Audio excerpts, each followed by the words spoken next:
Board of Commissioners special call meeting, August 31st, 4 o'clock to order. Roll call, please. Chairman Michelle Morgan. Here. Vice Chairman Tommy Lee. Here. Commissioner Montrell McClendon. Here. Commissioner Clint Chance. Here. Commissioner Steve Fuller. Here. Commissioner Ernie Reynolds. Here. Commissioner George Chambers. Here. Today I'll do the invocation and the Pledge of Allegiance. I'm going to ask that we just take about 30 seconds to remember Pam Malone, our employee who worked in the tax office, tax commissioner's office. Remember her, her work family, and her own family. So we'll take a few moments.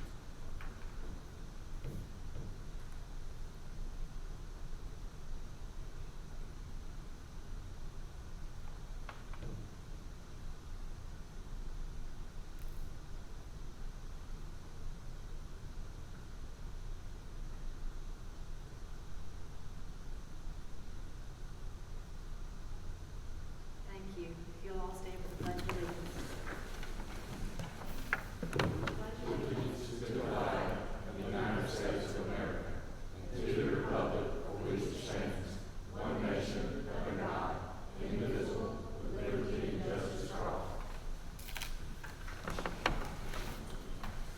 I'd like to ask for a motion and a second for the approval of today's agenda.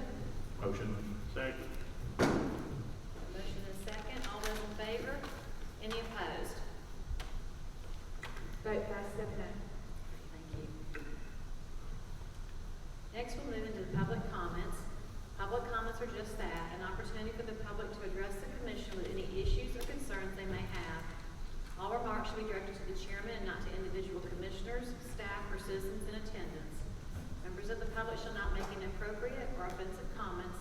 Any individual who violates the rules of decorum may be removed from the meeting. At this time, the board will not comment, nor will the board take any action on the comments. Speakers are limited to 3 minutes. There was a sign-up sheet in back. We'll take those comments first. Okay, we have no signatures. Is there anyone here that would like to speak? I'll ask a second time. Is there anyone here who would like to speak in the public comment section?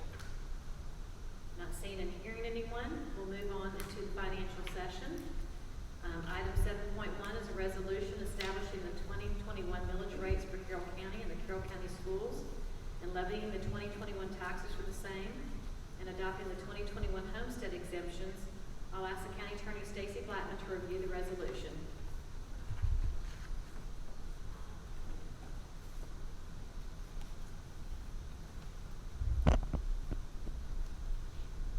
Thank you. Madam Chair, Commissioners, this is a proposed resolution for your consideration for a millage rate of 7.668 with the setting forth the tax rates for the fire service protections that's allowed for Carrollton and Bremen.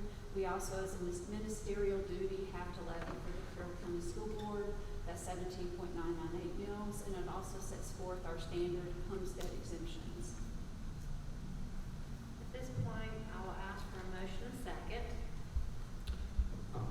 Madam Chairman, I would like to make a motion to adopt a partial rollback of the millage rate to 7.639 mills in unincorporated Carroll County, and to adopt the proposed resolution that provides for homestead exemptions for the residents in the county and includes a reduction in the city of Carrollton and the city of Bremen for fire protection services provided to county residents.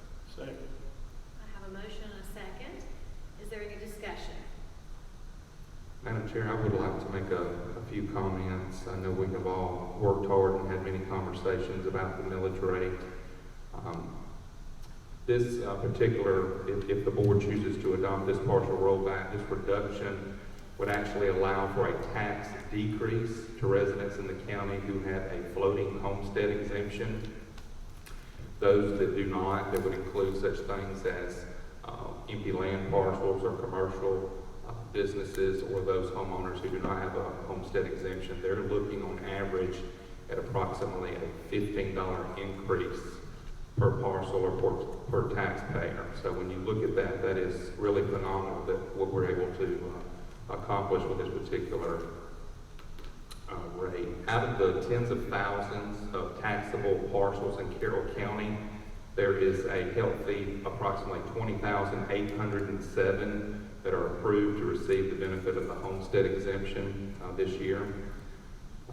Looking at SPLOST that passed in renewal in March, that's going to able to continue to provide us with many things such as facilities, upgrades, many services, but in the same note, there's a lot of things that have to be paid for out of the general fund, such as salaries. And so that SPLOST, I think, has allowed the board to do its very best to keep the millage rate low.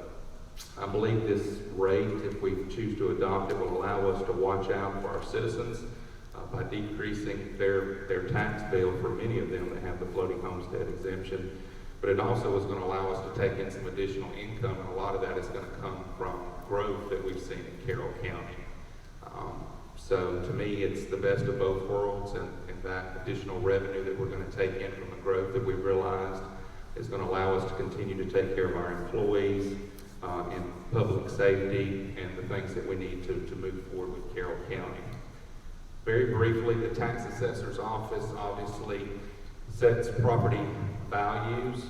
They run independent of this board, and it's done by design and nature. The tax assessor's office job is to set property values. This board of commissioners' job, running independently of the two, is to set the millage rate.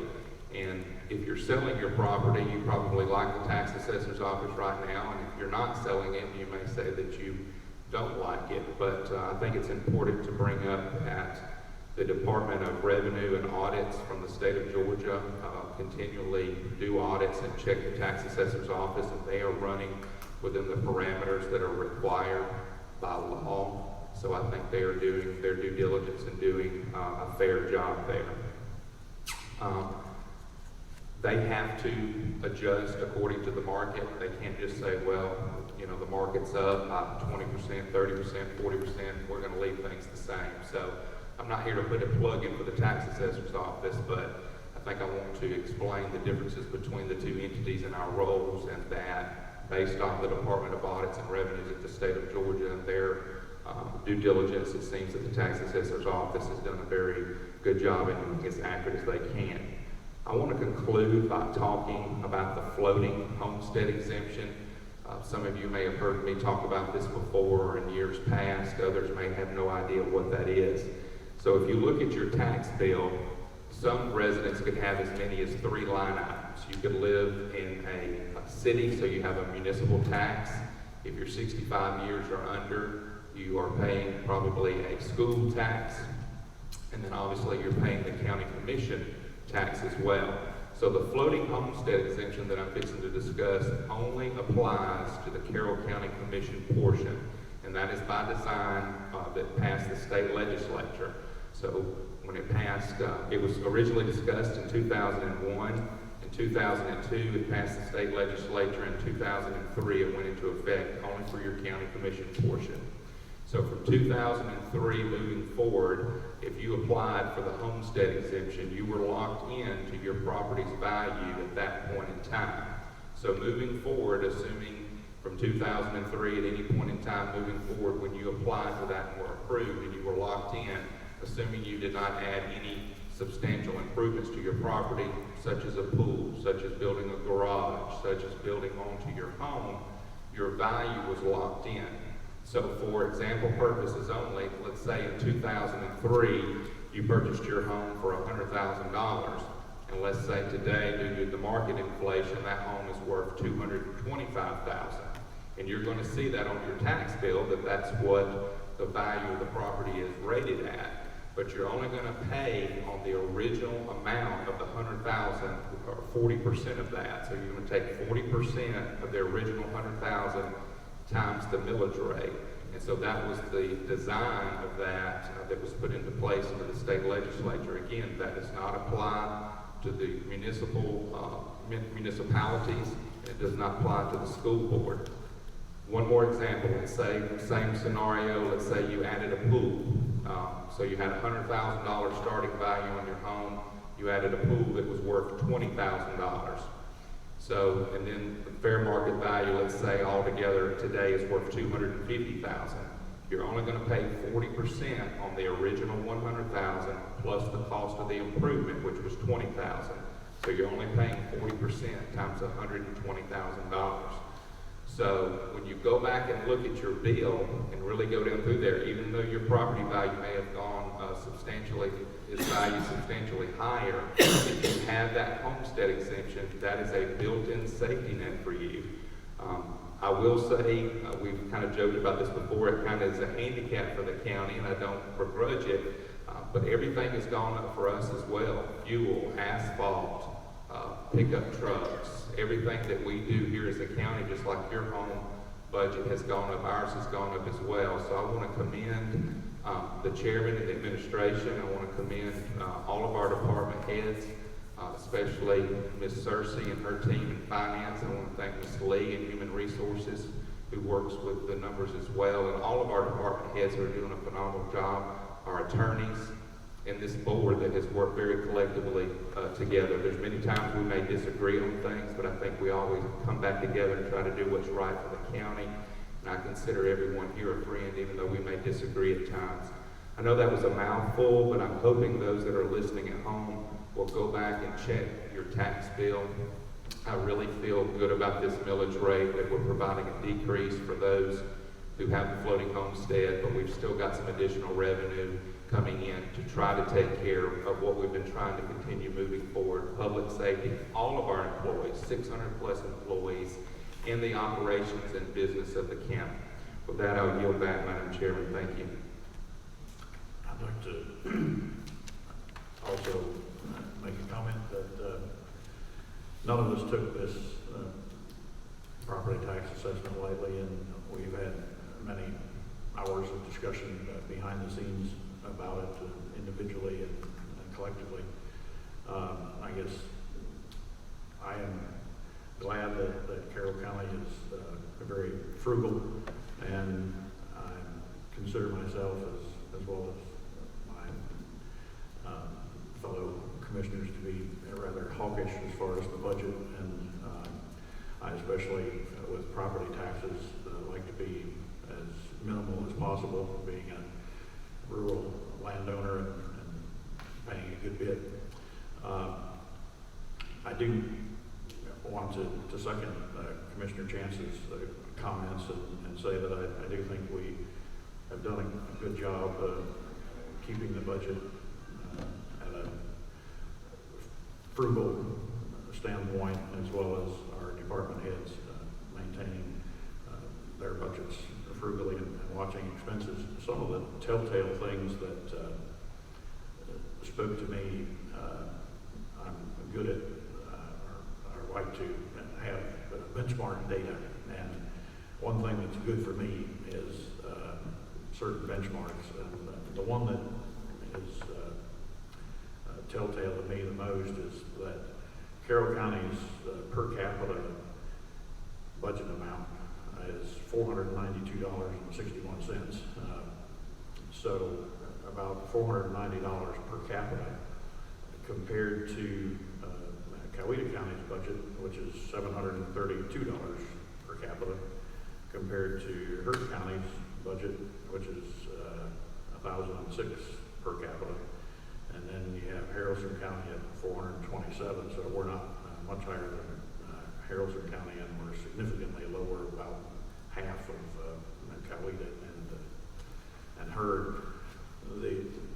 The other thing is that as far as the actual millage rate, yes, I'm glad that even in these times we can roll it back a little, and we certainly were not for increasing it. But the millage rate that's being proposed is lower a millage rate than any time since 2008. So in 2009, all the way up until now, the millage rate has been higher. So I think that we're being consistently frugal. Values have only increased. Let's see, 2015 there was a substantial increase, and like Commissioner Chance said, we are required by the state to keep those values at roughly 40% according to the state. And of course, the tax assessor's office does that, like you mentioned. We are at around 7.6 millage rate, whereas Coweta County is at 9 point something. Fulton is at 9 point something. Harrelson is at 11.8. Douglas is at 12.5. Hurd is at 6.8, and Paulding is at 8.95. So the Hurd County 6.8, they are not giving a floating homestead, and they don't give the age 65 plus county maintenance and operations exemption. So at around 7.6 or so, I think our millage rate is very fair and frugal. And by the way, we are 13th from the bottom of 159 counties, so we're 13th lowest in the state. So I think we continue to have a hawkish outlook on the budget and on the millage rate as well. And thanks to our department heads, and just wanting to voice that much deliberation went into this. So thanks for being hawkish and frugal, and will continue to be. If there's no further discussion, all those in favor of the motion made by Commissioner Chance and seconded by Commissioner Lee? Any opposed? Vote passed 7-0. Thank you. At this time, we will adjourn to the executive session for the purpose of discussing real estate and other lawful matters. I want to let you know that we don't anticipate any action being taken when we return. Do I have a motion to adjourn to executive session? Make the motion. Second. I have a motion and a second.